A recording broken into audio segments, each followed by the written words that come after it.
Good evening, everyone. Good evening. Good evening.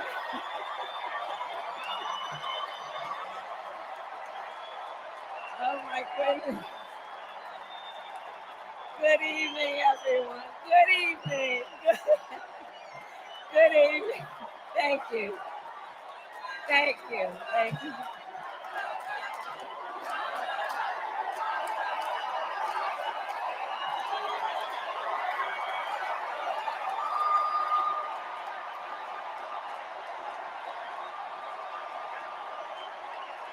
Good evening. Thank you. Thank you. Thank you. Thank you. Thank you, everyone. Thank you. Thank you. Thank you. Thank you all.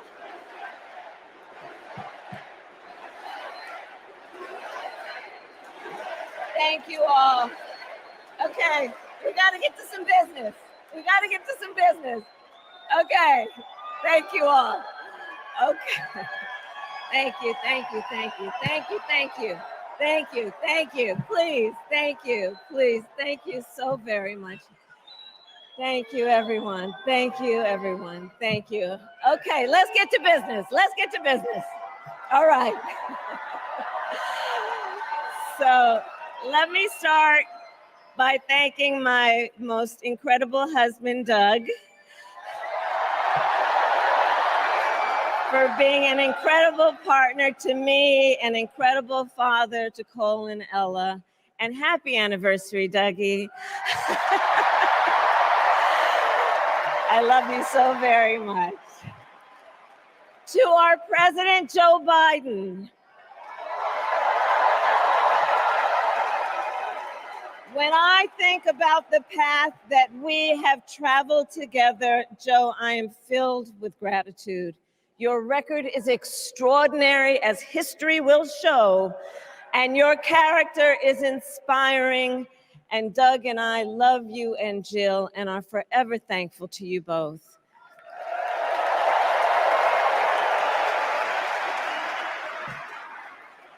And to Coach Tim Walz,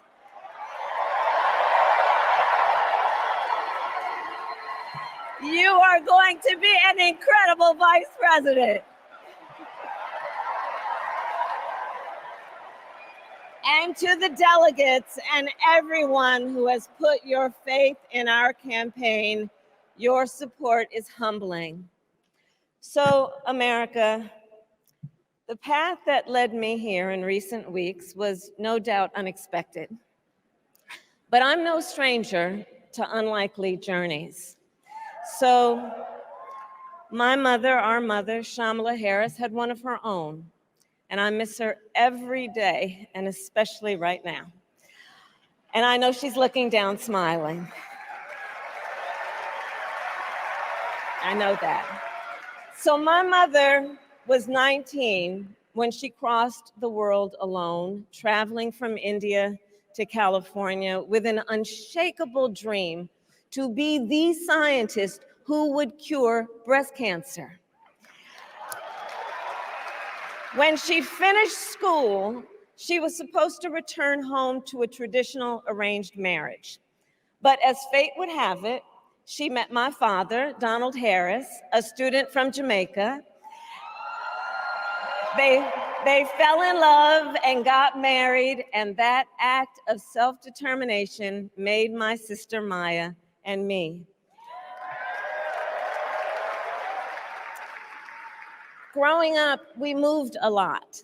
I will always remember that big Mayflower truck packed with all our belongings, ready to go to Illinois, to Wisconsin, and wherever our parents' jobs took us. My early memories of our parents together are very joyful ones. A home filled with laughter and music, Aretha, Coltrane, and Miles. At the park, my mother would say, "Stay close." But my father would say, as he smiled, "Run, Kamala, run. Don't be afraid. Don't let anything stop you."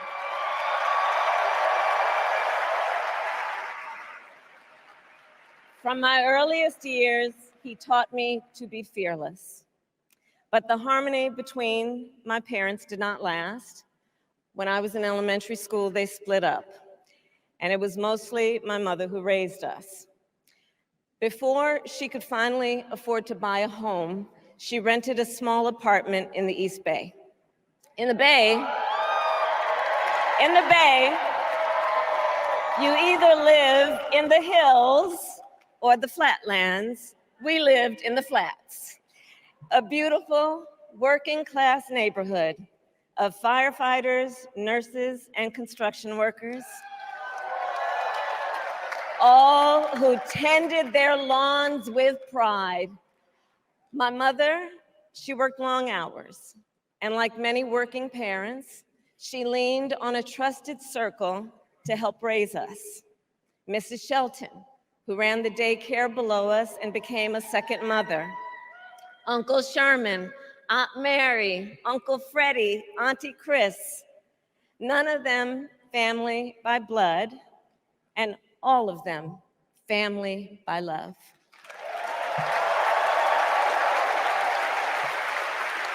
Family who taught us how to make gumbo, how to play chess, and sometimes even let us win.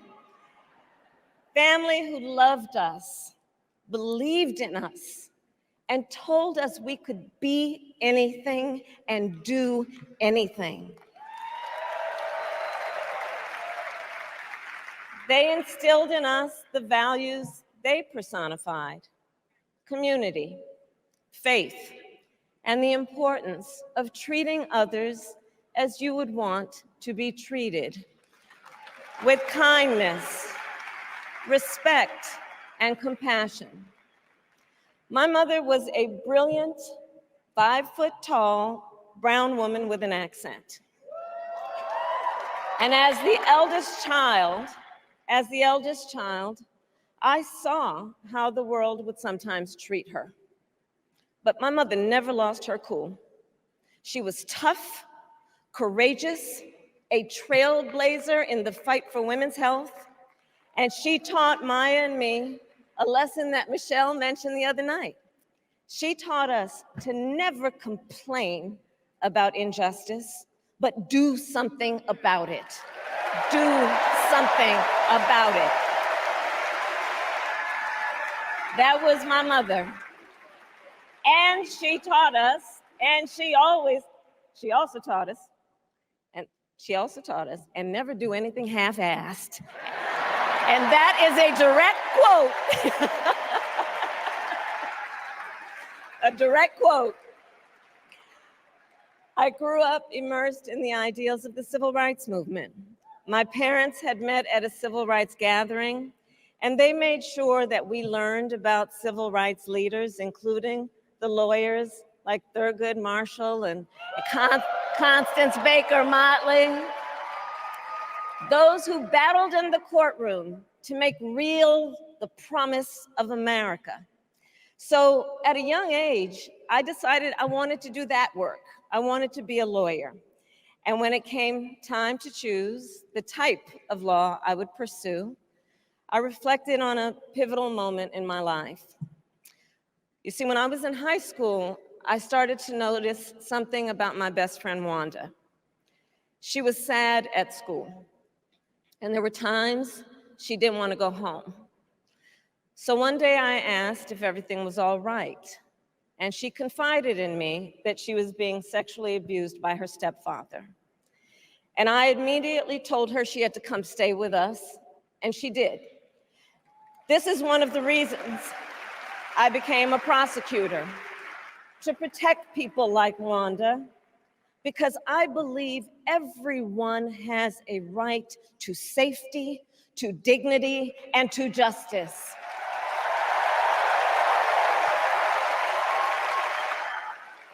As a prosecutor, when I had a case, I charged it not in the name of the victim, but in the name of the people. For a simple reason. In our system of justice, a harm against any one of us is a harm against all of us.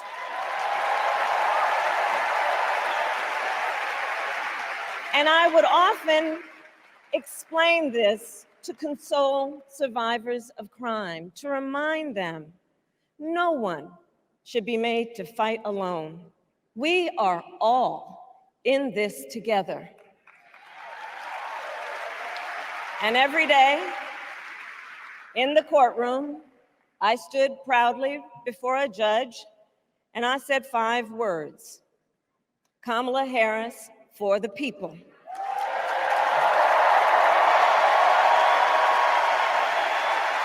And to be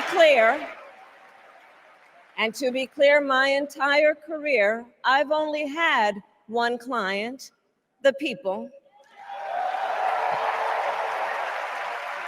And so, on behalf of the people, on behalf of every American, regardless of party, race, gender, or the language your grandmother speaks, on behalf of my mother and everyone who has ever set out on their own unlikely journey, on behalf of Americans like the people I grew up with, people who work hard, chase their dreams, and look out for one another, on behalf of everyone whose story could only be written in the greatest nation on earth, I accept your nomination to be President of the United States of America.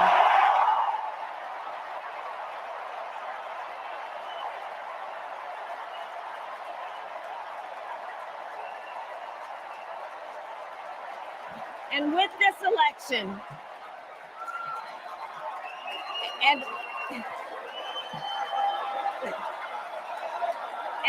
this election, our nation with this election has a precious, fleeting opportunity to move past the bitterness, cynicism, and divisive battles of the past, a chance to chart a new way forward. Not as members of any one party or faction, but as Americans.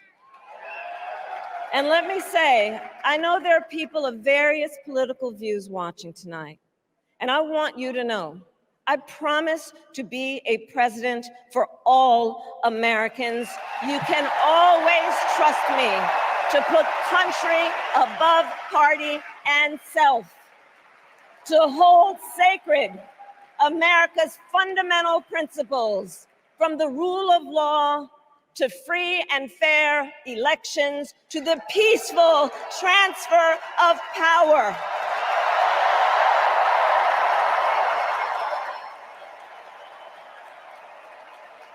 I will be a president who unites us around our highest aspirations, a president who leads and listens, who is realistic, practical, and has common sense, and always fights for the American people. From the courthouse to the White House, that has been my life's work. As a young courtroom prosecutor in Oakland, California, I stood up for women and children against predators who abuse them. As Attorney General of California, I took on the big banks, delivered $20 billion for middle-class families who faced foreclosure, and helped pass a homeowner Bill of Rights, one of the first of its kind in the nation. I stood up for veterans and students being scammed by big for-profit colleges, for workers who are being cheated out of their wages, the wages they were due, for seniors facing elder abuse. I fought against the cartels who traffic in guns and drugs and human beings. who threaten the security of our border and the safety of our communities. And I will tell you, these fights were not easy, and neither were the elections that put me in those offices. We were underestimated at practically every turn, but we never gave up, because the future is always worth fighting for. And that's the fight we are in right now, a fight for America's future.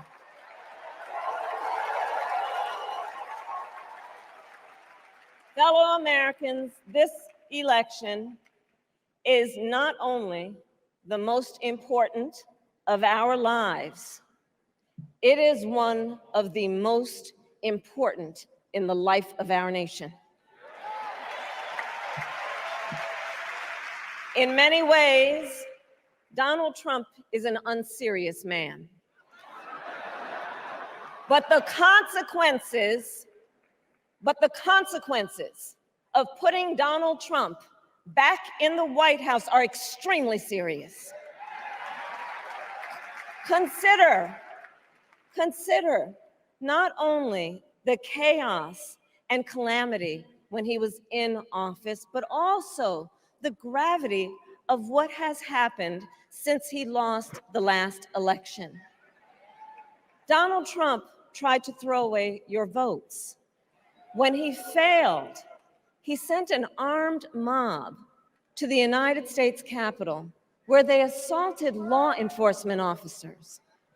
When politicians in his own party begged him to call off the mob and send help, he did the opposite. He fanned the flames.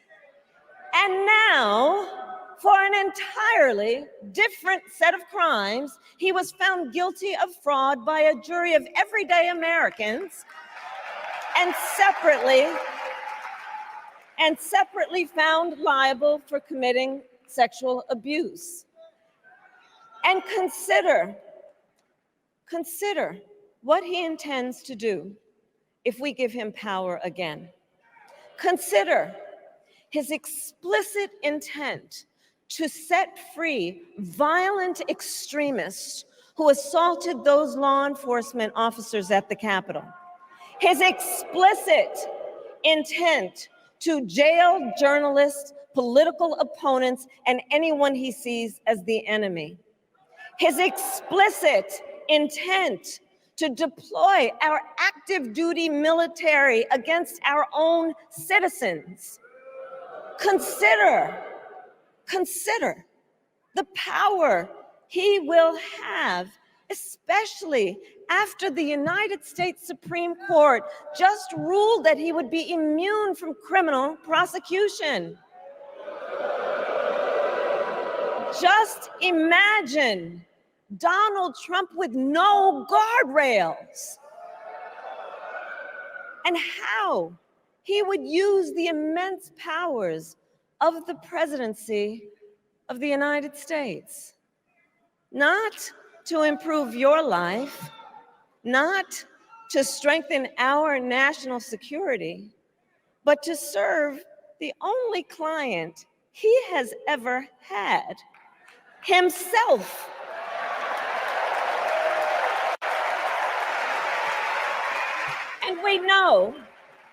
And we know what a second Trump term would look like. It's all laid out in Project 2025, written by his closest advisors, and its sum total is to pull our country back to the past. But America, we are not going back. We are not going back. We are not going back. We are not going back to when Donald Trump tried to cut Social Security and Medicare. We are not going back to when he tried to get rid of the Affordable Care Act, when insurance companies could deny people with pre-existing conditions. We are not going to let him eliminate the Department of Education that funds our public schools. We are not going to let him end programs like Head Start that provide preschool and childcare for our children. America, we are not going back.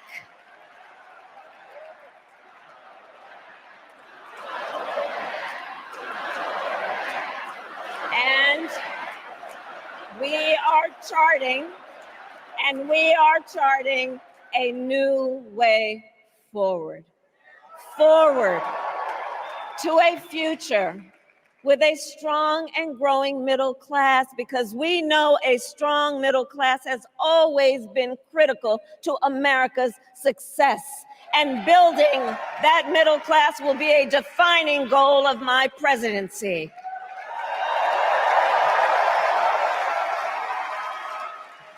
And I'll tell you, this is personal for me. The middle class is where I come from. My mother kept a strict budget. We lived within our means, yet we wanted for little. And she expected us to make the most of the opportunities that were available to us and to be grateful for them. Because as she taught us, opportunity is not available to everyone. That's why we will create what I call an opportunity economy where everyone has the chance to compete and a chance to succeed.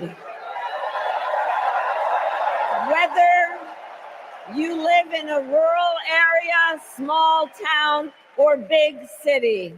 And as president, I will bring together labor and workers and small business owners and entrepreneurs and American companies to create jobs, to grow our economy, and to lower the cost of everyday needs like healthcare and housing and groceries.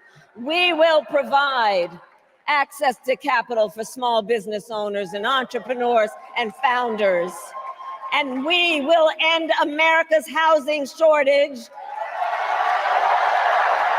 and protect Social Security and Medicare. Now compare that to Donald Trump, because I think everyone here knows he doesn't actually fight for the middle class. He doesn't actually fight for the middle class. Instead, he fights for himself and his billionaire friends. And he will give them another round of tax breaks that will add up to $5 trillion to the national debt. And all the while, he intends to enact what in effect is a national sales tax, call it a Trump tax, that would raise prices on middle-class families by almost $4,000 a year. Well, instead of a Trump tax hike, we will pass a middle-class tax cut that will benefit more than 100 million Americans.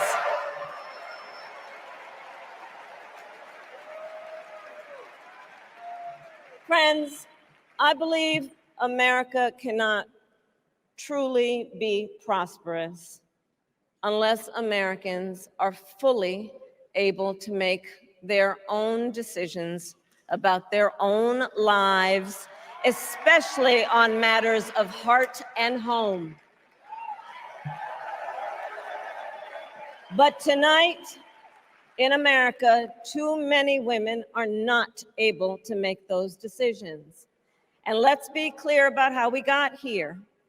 Donald Trump handpicked members of the United States Supreme Court to take away reproductive freedom. And now he brags about it. In his words, quote, "I did it and I'm proud to have done it," end quote. Well, I'll tell you, over the past 2 years, I've traveled across our country, and women have told me their stories. Husbands and fathers have shared theirs. Stories of women miscarrying in a parking lot, developing sepsis, losing the ability to ever again have children, all because doctors are afraid they may go to jail for caring for their patients. Couples just trying to grow their family, cut off in the middle of IVF treatments. children who have survived sexual assault, potentially being forced to carry a pregnancy to term. This is what's happening in our country because of Donald Trump. And understand, he is not done. As a part of his agenda, he and his allies would limit access to birth control, ban medication abortion, and enact a nationwide abortion ban with or without Congress. And get this, he plans to create a national anti-abortion coordinator and force states to report on women's miscarriages and abortions. Simply put, they are out of their minds.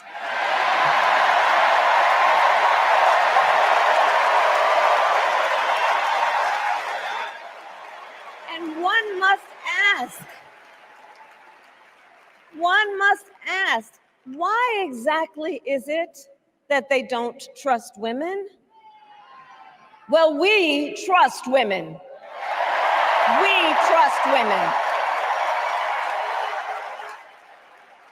And when Congress passes a bill to restore reproductive freedom, as President of the United States, I will proudly sign it into law.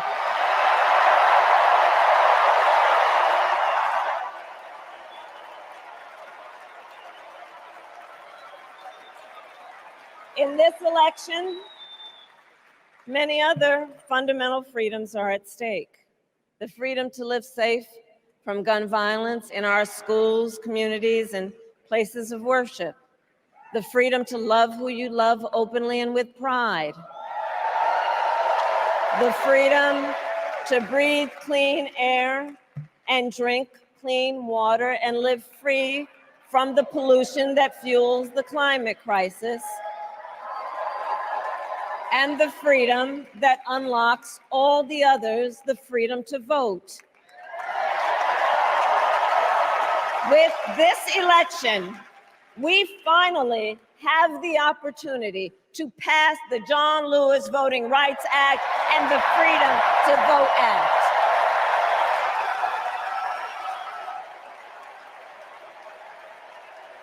And let me be clear.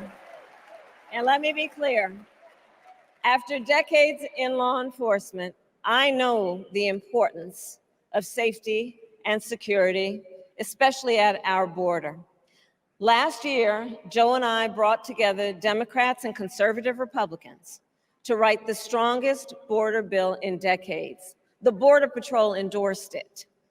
But Donald Trump believes a border deal would hurt his campaign. So he ordered his allies in Congress to kill the deal. Well, I refuse to play politics with our security, and here is my pledge to you. As president, I will bring back the bipartisan border security bill that he killed, and I will sign it into law.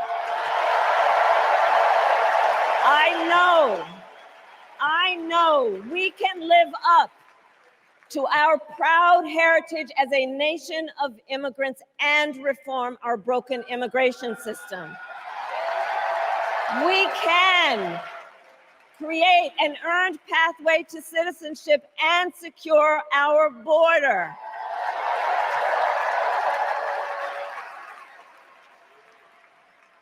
And America, we must also be steadfast in advancing our security and values abroad. As Vice President, I have confronted threats to our security, negotiated with foreign leaders, strengthened our alliances, and engaged with our brave troops overseas. As Commander-in-Chief, I will ensure America always has the strongest, most lethal fighting force in the world.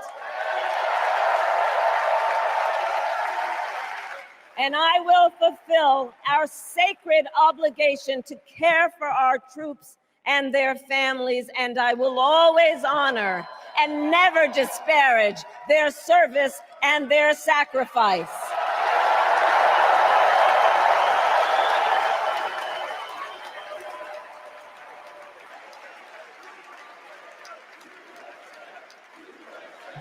I will make sure that we lead the world into the future on space and artificial intelligence, that America, not China, wins the competition for the 21st century, and that we strengthen, not abdicate, our global leadership.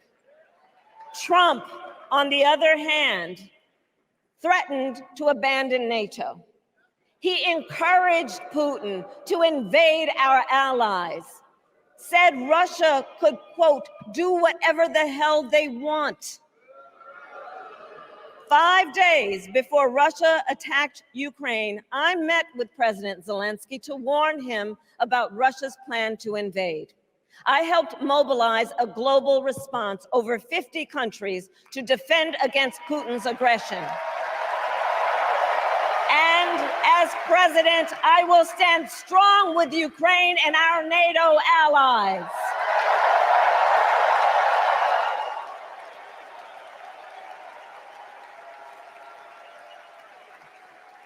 With respect to the war in Gaza, President Biden and I are working around the clock, because now is the time to get a hostage deal and a ceasefire deal done.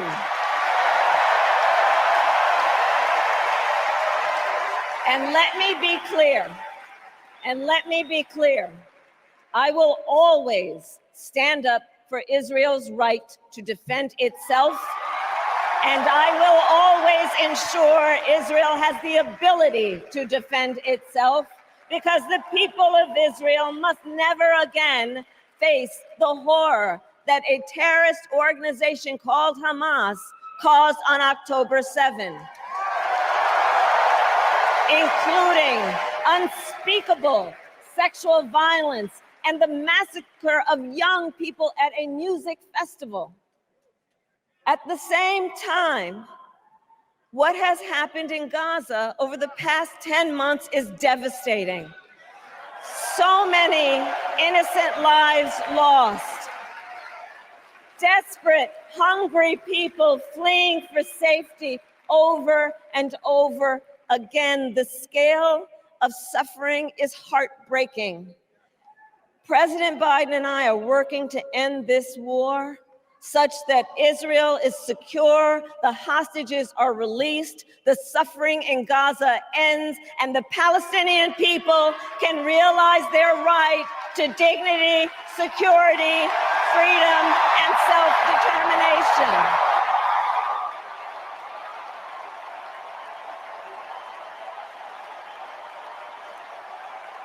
And know this, I will never hesitate to take whatever action is necessary to defend our forces and our interests against Iran and Iran-backed terrorists. I will not cozy up to tyrants and dictators like Kim Jong-un, who are rooting for Trump,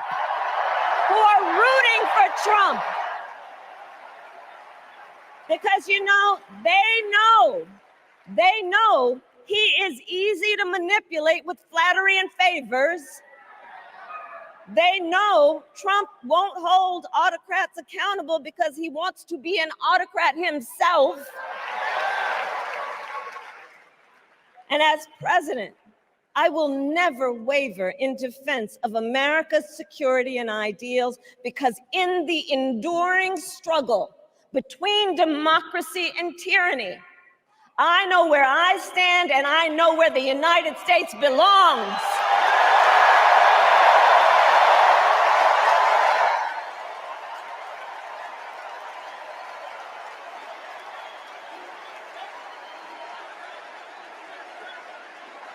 So fellow Americans, I love our country with all my heart. Everywhere I go, in everyone I meet, I see a nation that is ready to move forward, ready for the next step in the incredible journey that is America.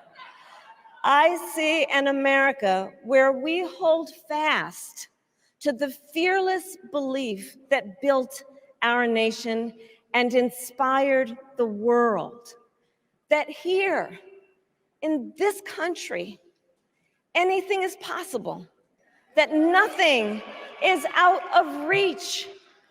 An America where we care for one another, look out for one another, and recognize that we have so much more in common than what separates us. That none of us has to fail for all of us to succeed. And that in unity there is strength. You know, our opponents in this race are out there every day denigrating America, talking about how terrible everything is. Well, my mother had another lesson she used to teach. Never let anyone tell you who you are. You show them who you are. America, let us show each other and the world who we are and what we stand for. Freedom, opportunity, compassion, dignity, fairness, and endless possibilities.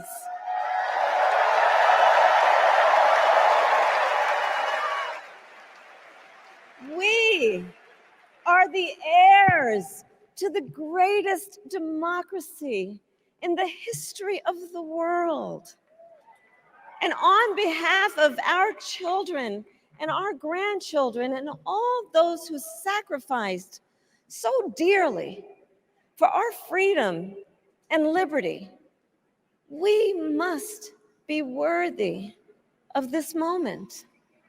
It is now our turn to do what generations before us have done, guided by optimism and faith, to fight for this country we love, to fight for the ideals we cherish, and to uphold the awesome responsibility that comes with the greatest privilege on earth, the privilege and pride of being an American.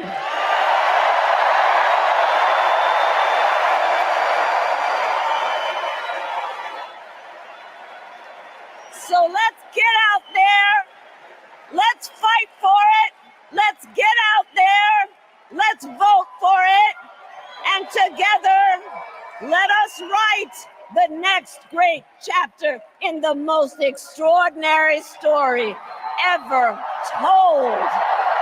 Thank you. God bless you, and may God bless the United States of America.